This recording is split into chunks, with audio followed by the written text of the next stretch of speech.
Hi, and welcome to the DIY Photo Organising podcast, focusing on topics to help you with your photo management. I am Fiona from Photo Helper. And I'm Chantal from Photos in Order. Hi, Fiona. Hey, Chantal, how's it going? Yeah, good. Before we start, we'd like to welcome you to another QPA episode. That's questions people ask. And if you're on the podcast, we just want to let you know that this is actually a video recording. So if you hop over either to our Facebook page, you can watch the video, or just go on our website and you can find it there as well. It's just DIYphotoorganising.com.au. So you can watch it there anytime. But today we've got an interesting topic.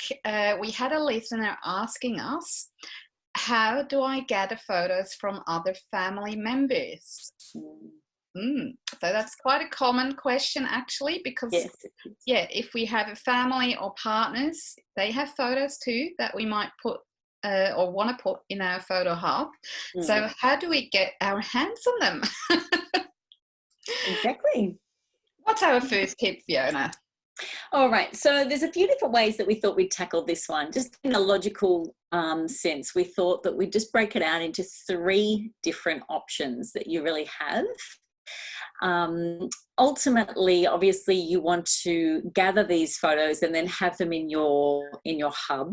So we're just talking about the options that you have as to how to gather those photos, so that you can easily include them into your own photo hub.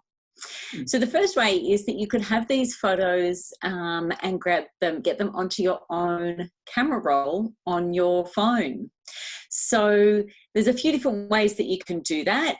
You can either have them, if it's just a few photos here and there, just from someone that isn't as regular a family member, like a spouse or one of your children or something like that. But if it's just somewhere where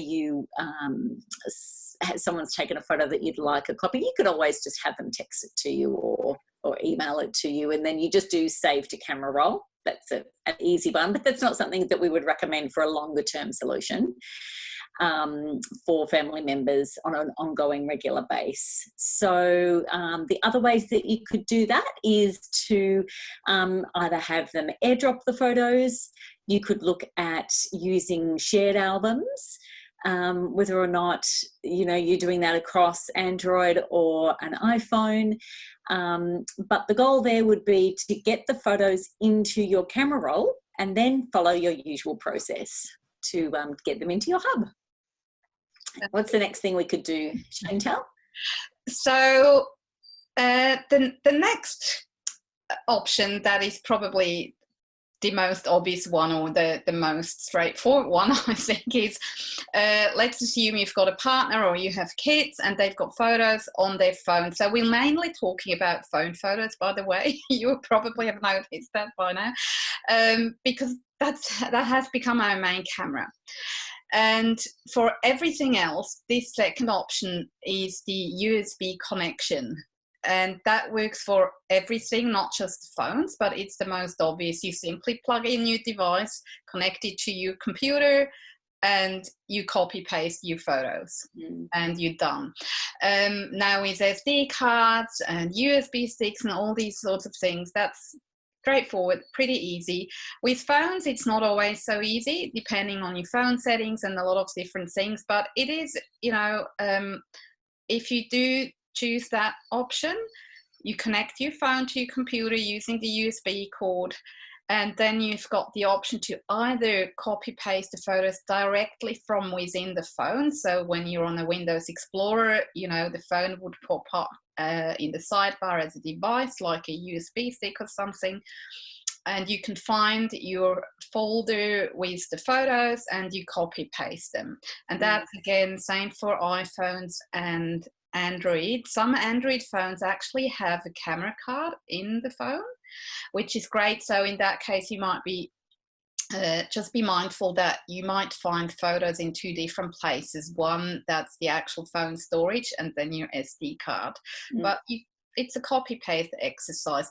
If you want an experience that's a bit more attractive, if I can say it that way, you might want to use an app to sort of have a better view into that phone, because if you're the family photo manager, and oftentimes that's the women, and the man tends to take fewer photos, and you might not want all of them in your hub. So if you want to pick and choose an app like iMazing, or if you're on a Mac, the image capture option that's on every Mac, doesn't cost you anything, or feeding it directly into a photos library, or if you use Lightroom or another photo management software, they usually do allow you to directly access these phone photos, and you can see them and pick and choose and only copy the ones you want in your hub. So that would be our second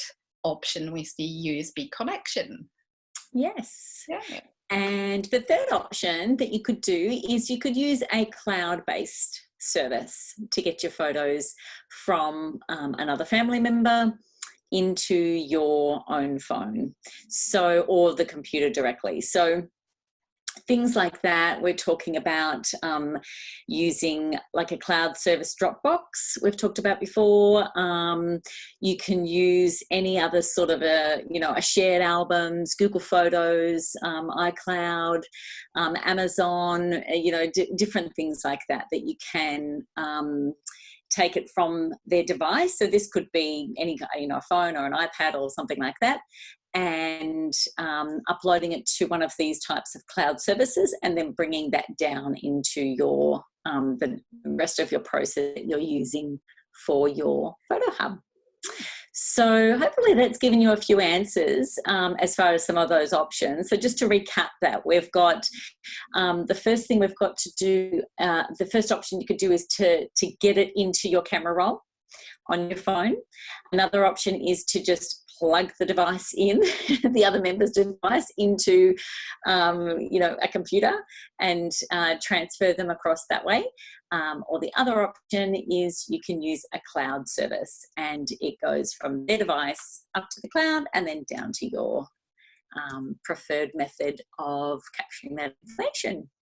Very cool. So hopefully that's helped. We've got a few tips for people today as well, Chantal. What have we got to share? Some of our best practices on this. Yeah, what we just all explained sounds pretty easy and straightforward. In theory. By now, it's not that easy. Now, there is one thing that we really urge you to be very mindful of: your phone settings in particular. If you've got iPhones, there is a setting if you do use the iCloud Photos library, and that's turned on your phone, and you might only store optimized photos on your phone. This can be a problem when you transfer photos, because they're not always picked up or not copied in full size, and you always want full size. So find out what settings you're using and be very mindful of that, and find out what exactly works for your circumstances and for your settings. And there's so many variables, we can't cover it in a short QPA, but just be mindful of that and double check, triple check before you do anything if you're not sure. Yeah, definitely.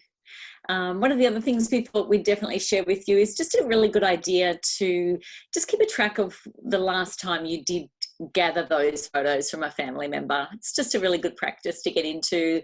Either pick a date, do it on the first of the month, or just a regular routine, because it's just another room for error to be able to then just get back into that situation where you've got duplicates again. So to avoid that, grab out your trusty journal, photo organising journal, and just jot that down the last time that you did that, so then you can just pick up from that date on. Because it's not usual that you would then go and clear out that person's device, or, you may, it depends on what the process is and who it is that you're doing that for.